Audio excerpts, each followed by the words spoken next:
Hello बच्चों, कैसे हैं। आज का टॉपिक है बच्चों हाइब्रिडाइजेशन ऑफ हाइड्रोकार्बन। वैसे तो बच्चों हाइब्रिडाइजेशन ऑलरेडी कंप्लीट रूप से केमिकल बॉन्डिंग में पढ़ चुके हैं। अब है सांडिल्या के द्वारा बनाया गया प्लेलिस्ट केमिकल बॉन्डिंग ओपन करेंगे, आपको सारा चीज़ आसानी से समझ में आएगा। लेकिन आज बच्चों हाइड्रोकार्बन यानी हाइड्रोजन और कार्बन से बना कंपाउंड का हाइब्रिडाइजेशन हम लोग सीखेंगे निकालने के लिए। तो पहला पॉइंट है बच्चों, पहले तो लिखेंगे hybridization of hydrocarbon. Hybridization of hydrocarbon. और हाइड्रोकार्बन क्या है, तो जिसमें हाइड्रोजन और कार्बन हो हाइड्रोकार्बन कहलाएगा, है ना। पहला point, if carbon atom is bonded with four atom then hybridization will be sp3। कहता है कि अगर कार्बन परमाणु 4 एटम से बॉन्डेड हो सिंगल बॉन्ड से, है ना, तो उसका हाइब्रिडाइजेशन sp3 होगा। जैसे मान लिया बच्चों इस तरह से, और जितना हाइड्रोकार्बन में कार्बन होगा सभी का निकालना पड़ेगा। जैसे मान लिया प्रोपेन का स्ट्रक्चर बनाते हैं C3H8, है ना, इस प्रकार से, और आपको कहेगा प्रत्येक कार्बन का हाइब्रिडाइजेशन आप निकालिए। इसमें 3 कार्बन है, तीनों का निकालना है। और यहाँ स्टेटमेंट है कि अगर कार्बन परमाणु 4 परमाणु सिंगल बॉन्ड से बॉन्डेड हो तो उसका हाइब्रिडाइजेशन sp3 होगा।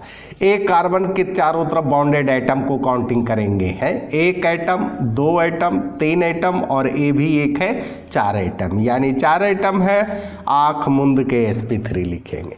इसी तरह से बच्चों एक कार्बन है बीच में, है ना, इसके चारों तरफ गिनेंगे 1 2 3 4 sp3। ये भी कार्बन का काउंटिंग करेंगे 1 2 3 4 sp3, यानी बॉन्डेड एटम को काउंटिंग करना है। अब है दूसरा point, if carbon atom is bonded with 3 atom then hybridization will be sp2, है ना। अगर 3 एटम से कार्बन जुड़ा हुआ, और 3 एटम से तभी जुड़ा हुआ रहेगा जब डबल बॉन्ड कार्बन कार्बन के बीच होगा, है ना। अब बच्चों एग्जांपल में देख लेते हैं। ए है इस प्रकार से बना हुआ है ना, हमेशा याद रखेंगे डबल बॉन्ड अगर जिसमें है वो अल्कीन का मेंबर होगा, है ना। अब हम लोग को तीनों कार्बन का निकालना है बच्चों। इस कार्बन का काउंटिंग करेंगे 1 2 3 4 एटम से जुड़ा हुआ, 4 एटम से जुड़ा हुआ रहेगा sp3 होगा। If carbon atom is bounded with 3 atom, अगर कार्बन परमाणु 3 परमाणु से जुड़ा है तो sp2 होगा। यहाँ गिनिए, ए कार्बन 1 एटम 2 एटम 3 एटम, यानी sp2। बॉन्ड नहीं गिनना है, बॉन्डेड एटम को गिनना है। इस कार्बन को कीजिए 1 2 3 sp2। लास्ट पॉइंट है बच्चों, है ना, if carbon atom is bonded with 2 atom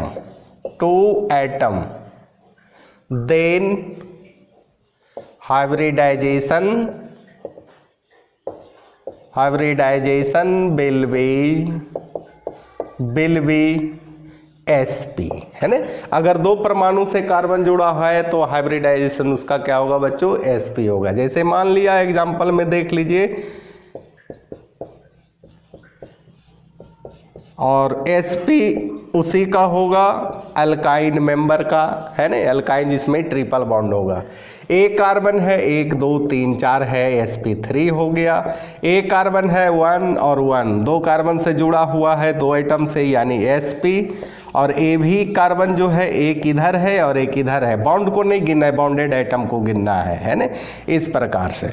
अब ऐसे हाइड्रोकार्बन को लेते हैं जिसमें sp3 भी हो, sp2 भी हो और sp सभी हाइब्रिडाइजेशन हो। तो बच्चों यहाँ ध्यान देंगे,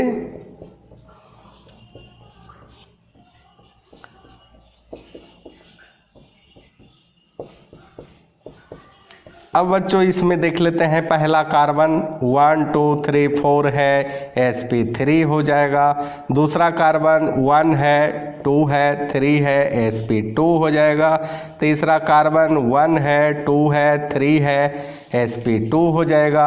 चौथा कार्बन 1 और 1, 2 के बीच में एक कार्बन है यानी sp हो जाएगा, और एक कार्बन एक इधर और एक इधर sp हो जाएगा। यही तो बच्चों हम लोग हाइब्रिडाइजेशन हाइड्रोकार्बन का है, sp3 sp2 एंड sp। और डिटेल जानकारी के लिए बच्चों प्लेलिस्ट ओपन करेंगे केमिकल बॉन्डिंग का, अभय सांडिल्या सर्च करेंगे, आएगा पूरा डिटेल में हाइब्रिडाइजेशन सीखेंगे। हाइब्रिडाइजेशन क्या है, कितने प्रकार के है, क्यों है, कैसे बना, क्यों बना, सारा चीज़ आपको मिलेगा। इसी के साथ बच्चों धन्यवाद।